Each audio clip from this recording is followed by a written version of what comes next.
प्राण ऊर्जा एक विश्वव्यापी ऊर्जा है जो आपके सभी दूर मौजूद है, सभी दूर निरंतर रूप से प्रवाहित हो रही है। आपके ऊपर, आपके नीचे, आपकी बाईं ओर, आपकी दाहिनी ओर, आपके आगे, आपके पीछे, सभी दूर निरंतर रूप से प्रवाहित हो रही है।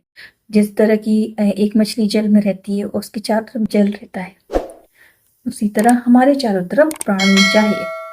जो मछली वो उस जल को पीती रहती निरंतर जब भी जरूरत हो, तो वैसे ही हम भी, हमें जब भी जरूरत होती है हम प्राण ऊर्जा को निरंतर पीते रहते हैं, सींचते रहते हैं अपने आप को। जिस प्रकार हमारे शरीर में जो ब्लड है, हमारी नसों से हमारी ब्लड चारों तरफ हमारे शरीर में दौड़ता रहता है, उसी प्रकार हमारे शरीर में प्राण ऊर्जा भी निरंतर दौड़ती रहती है।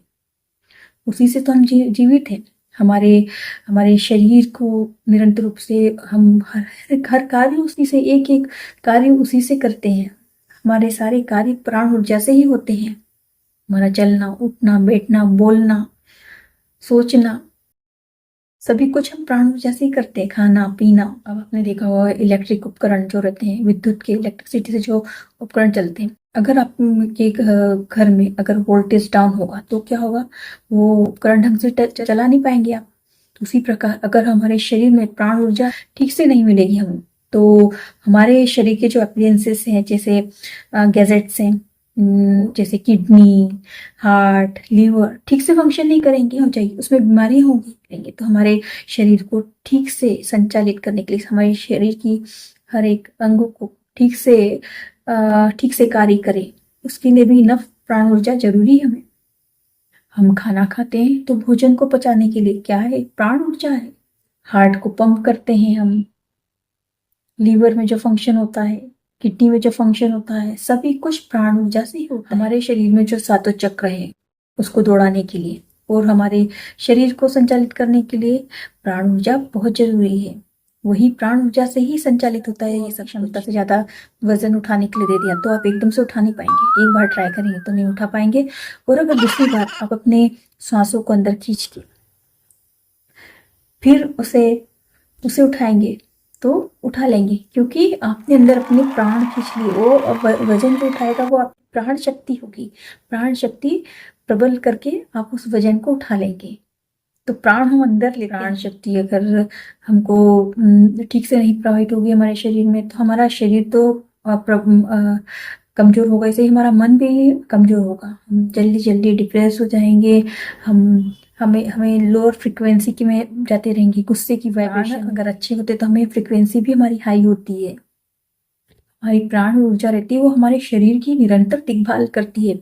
हमें, आपने देखा होगा कि भी आपको कभी चोट लगी है, कहीं हल्की सी चोट हुई है, थोड़ी सी चोट लगी, तो आधे घंटे के बाद देखना कि आपकी प्राण ऊर्जा जो रहती है वो उसको रिकवर करना शुरू कर देती है। प्राण ऊर्जा के द्वारा ही शरीर अपने आप को रिकवर करता है। और किसी इंसान को की प्राण ऊर्जा बहुत सारा है, इससे अनुमान नहीं लगा सकते कि अरे कोई व्यक्ति बहुत प्रबल दिख रहा है, शक्तिशाली दिख रहा है और मोटा ताजा है, अच्छा, तो हम बोलेंगे कि अरे इसमें हो सकता है कि प्राण शक्ति बहुत ज्यादा हो, प्राण ऊर्जा ज्यादा हो, लेकिन ऐसा जरूरी नहीं है। हो सकता है वो जल्दी जल्दी थक जा रहा है, उसके चेहरे पे मुरझाया हुआ चेहरा, आंखें मुरझाई हुई है, तो उसमें प्राण शक्ति, प्राण ऊर्जा नहीं है, ज्यादा नहीं, अच्छी तरह से नहीं प्रवाहित हो रही इसके अंदर। और इसके विपरीत अगर कोई बहुत दुबला पतला निर्बल सा दिखने वाला व्यक्ति भी हो सकता है उसमें प्राण ऊर्जा अच्छी तरह से प्रवाहित हो रही है।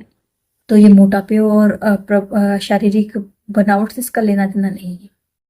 हमने जाना प्राण की ऊर्जा के कितने महत्व है, तो बहुत जरूरी है प्राण ऊर्जा को बनाए रखना और ज्यादा से ज्यादा प्राण ऊर्जा हमारे शरीर में जाए। तो आगे आने वाली वीडियो में आगे हम ये बताएंगे किस तरह से हम प्राण ऊर्जा को अधिक से अधिक ले सकते हैं, हम निरोगी बना सकते हैं, अपने मन को निरोगी बना सकते हैं।